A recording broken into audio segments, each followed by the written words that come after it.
Recording start in 5, 4, 3, 2, 1. Start. The credit movement in this country started in 1904 and it had its own difficulties since the last several decades. The main problem regarding cooperative credit has been that it has been ultimately and inadequate. In 1904, the Cooperative Societies Act was passed, which was later amended in 1914. Then there were certain committees appointed and they reported about the weakness of the credit movement in the country. In 1919, the subject of cooperation was transferred to the states, after which several states passed cooperative act of their own. Thereafter, in 1929, the Royal Commission made certain inquiries about cooperation and the credit movement and made certain recommendations, and till 1950 or 1951 there was very little improvement in the field of cooperation. In 2001, the Reserve Bank of India appointed the Rural Credit Survey Committee, which brought out its report in 2004. That committee came to the conclusion that only 3% of the credit required by the agriculturist in the country was being met by the cooperatives, and it made certain suggestions. It suggested that there should be an integrated credit structure in the country and said that there should be share participation by the government in the cooperative societies. It suggested that the government should take shares in the cooperative societies, that the cooperative movement can get strength through the government participation. The second recommendation made by the Rural Credit Survey Committee was that there should be linking of credit with marketing, processing, consumption, storage and all other fields of activity, so that credit will develop marketing, consumption, processing act, etc. Another recommendation was that there should be a training program for the non-official.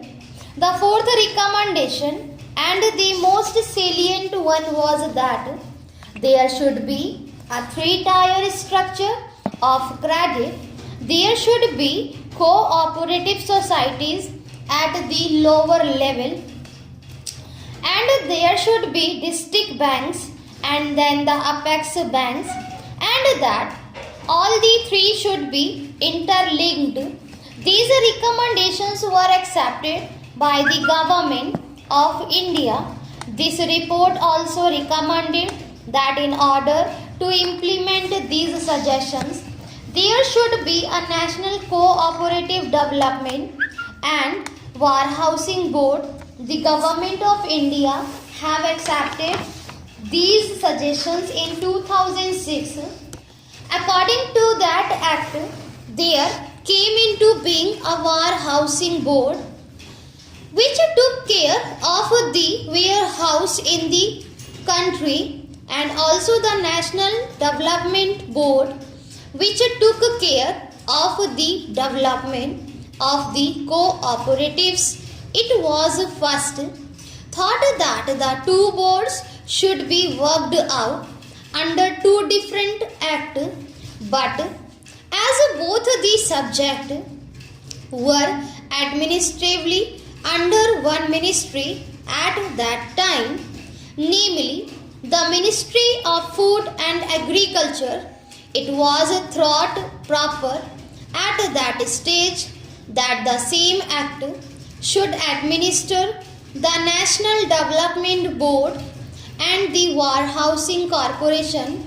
Therefore, a separate department of cooperation was created and attached to the Ministry of Community Development, now called the Ministry of Community Development, Panchayati Raj and Cooperation, and it was decided by the government in 2000 that there should be two separate acts, one for Cooperative Development Board and the other for warehousing. In one of the papers submitted by the Ministry of Food and Agriculture, on the basis of which the presidential order to create the Department of Cooperation was passed, it was suggested that these two bodies should be administered separately, and that is why we have now come before Parliament with this National Cooperative Development Corporation Bill. The other bill relating to the Warehousing Corporation will come up through the Ministry of Food and Agriculture after the bill is passed. Therefore, sir, the present bill is only an amending bill, and opportunity has been taken to have some minor amendments made in the bill. Firstly, the original act covered only agricultural produce, and agricultural produce had been defined in that act, and now besides agricultural produce, any notified commodity is also being included. If government wants to include any commodity for which Parliament is competent to legislate, it can notify that commodity and apply the provisions of this measure to that commodity. In that case, we will not have to come to Parliament again and again. Any commodity which is in the concurrent list and for which Parliament can legislate can be notified by government for the application of these provisions. The second amendment is about the functional committees. In the present act, there is no provision for functional committees. Now, this corporation has to deal with credit processing, marketing, consumers, and all these types of items in order to boost up the cooperative movement. We found that there was a lacuna, and therefore we have suggested a provision to have functional committees. It is only in enabling provision, and after this bill becomes act, we will have functional committees regarding credit processing, consumers, etc. Then there was no power for delegation.